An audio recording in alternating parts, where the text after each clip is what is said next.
Hari gini masih ributin masalah game. Sebenarnya gue malas bahas masalah game ini, tapi karena masih banyak yang masih DM gue, ya mau gak mau kita harus bahas masalah ini lagi. Di sini kita akan bahas secara tuntas bagaimana cara menyelesaikan perkara game ini.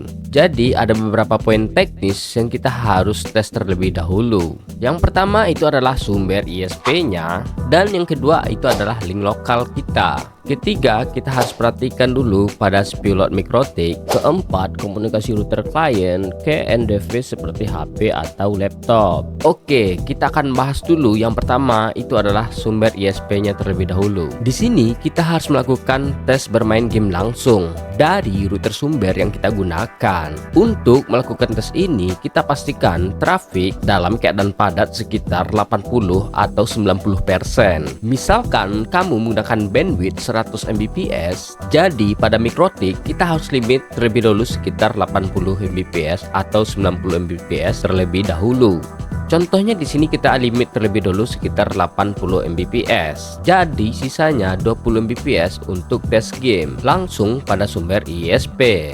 Saat tes game pada router ISP, pastikan tidak ada device lain yang terhubung selain HP kita. Kalau Anda ragu, silakan Anda ganti dulu terlebih dahulu password WiFi sumber ISP-nya. Pastikan juga jangan menggunakan HP dengan spek kentang, karena itu bisa membahayakan kejiwaan Anda. Jadi jika hasil tesnya mulus, ini menandakan ISP yang kamu gunakan itu berjalan dengan lancar dan sempurna. Tetapi jika tes gamenya tidak mulus seperti pingnya bengkak, itu menandakan ISP-mu cacat dari lahir. Dan ini kita harus perbaiki terlebih dahulu. Oke, jika masalah pertama sudah aman, kita lanjut ke pengujian tahap kedua, yaitu link lokal. Biasanya kamu pengguna HTB mempunyai link lokal ke klien, misalnya 100 Mbps, maka link lokal tersebut jangan sampai mentok di 100 Mbps karena akan membuat latensi semakin jelek.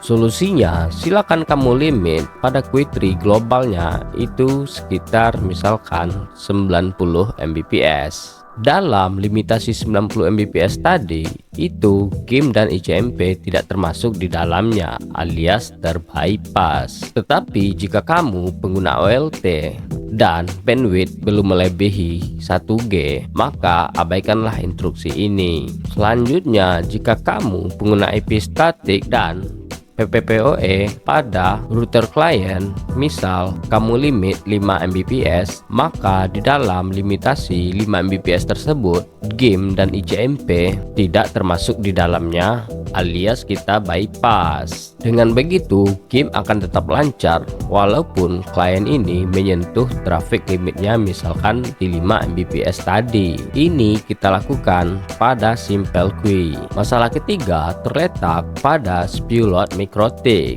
Kamu harus sering memperhatikan CPU load MikroTikmu. Jika CPU load MikroTik sudah melebihi atau sudah di 60% sampai dengan 80%, bukan kamu harus segera mengganti MikroTikmu. Kamu harus memperhatikan yang namanya CPU count atau core. Misalkan kamu mempunyai MikroTik dengan CPU 4 core, pastikan pada keempat core tersebut pemakaian core-nya merata. Jika keempat core tersebut merata, itu menandakan normal. Misalkan keempat core tersebut hanya terload sekitar 70-80%, itu menandakan normal. Tetapi jika CPU load 100% dan semua core-nya melonjak ke 100%, ini paling berbahaya karena pastinya ini akan membuat semua koneksi menjadi hancur, termasuk game menjadi hancur sehancur-hancurnya.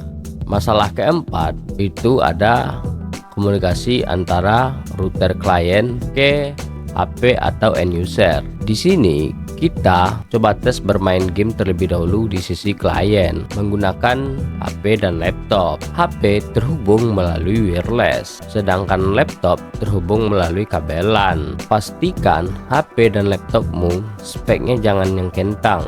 Jika hasil tes pada HP jelek dan hasil pada laptop bagus, ini sudah jelas terletak masalahnya ada pada wireless routernya. karena HP berkomunikasi lewat wireless. Solusinya, ganti routermu ke yang lebih jos lagi, seperti router dual band yang sudah support 2,4 dan 5,8 GHz. Dengan begitu, komunikasi antara HP dan router melalui wireless itu pasti jos kalau menggunakan frekuensi di 5 GHz. Jadi routernya ya seperti ZTE, Huawei yang dual band terbaru sekarang banyak tuh di marketplace. Pokoknya yang lebih jos lah, dan CPU-nya kalau bisa juga yang bagus gitu. Oke, itulah tips dan trik dari saya ya. Saya ucapkan assalamualaikum warahmatullahi wabarakatuh.